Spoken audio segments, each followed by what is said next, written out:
നമസ്കാരം. മലയാളി വാർത്ത ലൈഫിലേക്ക് സ്വാഗതം. 2026 മെയ് 1 വെള്ളിയാഴ്ച. ഇന്നത്തെ നിങ്ങളുടെ രാശിഫലം അറിയാം. തയ്യാറാക്കിയത് ജയറാണി EV. മേടം രാശി അശ്വതി ഭരണി കാർത്തിക ആദ്യ കാൽഭാഗം. കുടുംബത്തിൽ സന്തോഷവും ഐക്യവും നിലനിൽക്കുന്ന ദിവസമാണിത്. പുതിയ ജോലിയിൽ പ്രവേശിക്കാൻ ആഗ്രഹിക്കുന്നവർക്ക് അതിനായുള്ള അനുമതി ലഭിക്കും.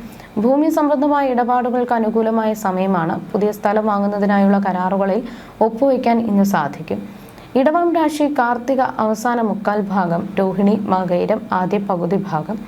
സമൂഹത്തിലെ ഉന്നത വ്യക്തികളെ പരിചയപ്പെടാനും അവരോടൊപ്പം സമയം ചെലവഴിക്കുവാനും അവസരം ലഭിക്കും. പല കാര്യങ്ങളും അപ്രതീക്ഷിതമായ ഭാഗ്യാനുഭവങ്ങൾ കൂടെ ഉണ്ടാകും.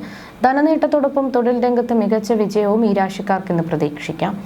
മിഥുനം രാശി മകയിരം അവസാന പകുതി ഭാഗം, തിരുവാതിര പുണർദം ആദ്യ മുക്കാൽ ഭാഗം. ശാരീരികമായ അസ്വസ്ഥതകളോ രോഗാതി ദുരിതങ്ങളോ അലട്ടാൻ സാധ്യതയുള്ളതിനാൽ ആരോഗ്യത്തിൽ ശ്രദ്ധ വേണം. വരവിനേക്കാൾ ചെലവ് വർദ്ധിക്കാനും സാമ്പത്തികമായ ബുദ്ധിമുട്ടുകൾ ഉണ്ടാകാനും ഇടയുണ്ട്. പുതിയ ബന്ധങ്ങളിൽ നിന്ന് ദോഷാനുഭവങ്ങൾ ഉണ്ടാകാതെ ജാഗ്രത പാലിക്കുക. കർക്കിടകം രാശി പുണർദം അവസാന കാൽഭാഗം, പൂയം ആയില്യം. മാനസികമായ ബുദ്ധിമുട്ടുകളും തൊഴിൽപരമായ ക്ലേശങ്ങളും അനുഭവപ്പെട്ടേക്കാം. ആരോഗ്യകാര്യങ്ങളിൽ വിട്ടുവീഴ്ച ചെയ്യരുത്. സാമ്പത്തിക നഷ്ടങ്ങൾക്കോ അനാവശ്യമായ അപവാദങ്ങൾക്കോ സാധ്യതയുള്ളതിനാൽ ഓരോ കാര്യവും അതീവ ജാഗ്രതയോടെ കൈകാര്യം ചെയ്യുക. ചിങ്ങം രാശി മകം പൂരം ഉത്രം ആദ്യ കാൽഭാഗം. കുടുംബത്തിൽ മംഗളകരമായ ചടങ്ങുകൾ നടക്കാൻ യോഗമുള്ള ശുഭദിനമാണിത്. വാഹനഭാഗ്യവും ഉന്നത സ്ഥാനമാനങ്ങളും തേടിയെത്തും.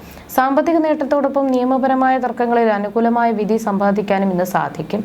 കന്നിരാശി ഉത്രം അവസാന മുക്കാൽ ഭാഗം, അത്തം ചിത്തിര ആദ്യ പകുതി ഭാഗം. സൗഹൃദങ്ങൾ തിരഞ്ഞെടുക്കുമ്പോൾ പ്രത്യേകം ശ്രദ്ധിക്കുക.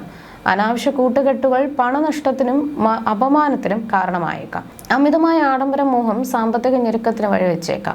വരവും ചെലവും തമ്മിൽ പൊരുത്തപ്പെടുവാൻ ശ്രമിക്കുക. തുലാം രാശി ചിത്തിര അവസാന പകുതി ഭാഗം, ചോതി വിശാഖം ആദ്യ മുക്കാൽ ഭാഗം.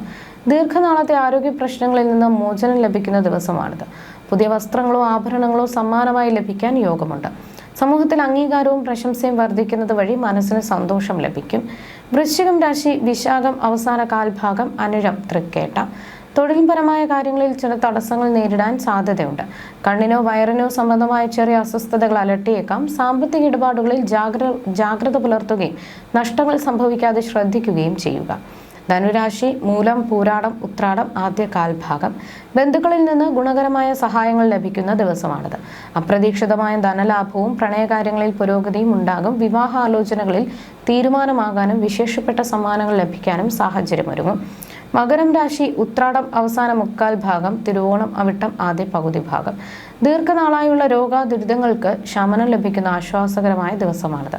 സ്വത്ത് തർക്കങ്ങൾ പരിഹരിക്കപ്പെടും. നഷ്ടപ്പെട്ടു എന്ന് കരുതിയ പണം തിരികെ ലഭിക്കാനും പഴയ ശത്രുക്കൾ മിത്രങ്ങളായി മാറാനും സാധ്യത കാണുന്നു. കുംഭം രാശി അവിട്ടം അവസാന പകുതി ഭാഗം, ചതയം പൂരുരുട്ടാതി ആദ്യ മുക്കാൽ ഭാഗം. വാത ഉദര സംബന്ധമായ അസുഖങ്ങളുള്ളവർ ആരോഗ്യകാര്യത്തിൽ അതീവ ജാഗ്രത പാലിക്കണം. അയൽക്കാരുമായോ ബന്ധുക്കളുമായോ അഭിപ്രായ വ്യത്യാസങ്ങൾ ഉണ്ടാകാതെ നോക്കണം. നിയമപരമായ തർക്കങ്ങളിൽ തിരിച്ചടികൾക്ക് സാധ്യതയുള്ളതിനാൽ സംയമനം പാലിക്കുക. മീനം രാശി പൂരുരുട്ടാതി അവസാന കാൽഭാഗം, ഉത്രട്ടാതി രേവതി. വരവും ചെലവും ഒരുപോലെ അനുഭവപ്പെടുന്ന ദിവസമായിരിക്കും. ജോലിസ്ഥലത്ത് അർഹമായ അംഗീകാരങ്ങൾ ലഭിക്കാത്തതിൽ ചെറിയ മനോവിഷമം തോന്നിയേക്കാം. മനഃശാന്തി കുറയാനും ദുസ്വപ്നങ്ങൾ അലട്ടാനും സാധ്യതയുള്ളതിനാൽ ഈശ്വര ചിന്തയോടെ മുന്നോട്ട് പോകുക. ജ്യോതിഷ സംബന്ധമായ നിങ്ങളുടെ സംശയങ്ങൾക്കും പരിഹാരങ്ങൾക്കും ജയറാണി EV 9746812212.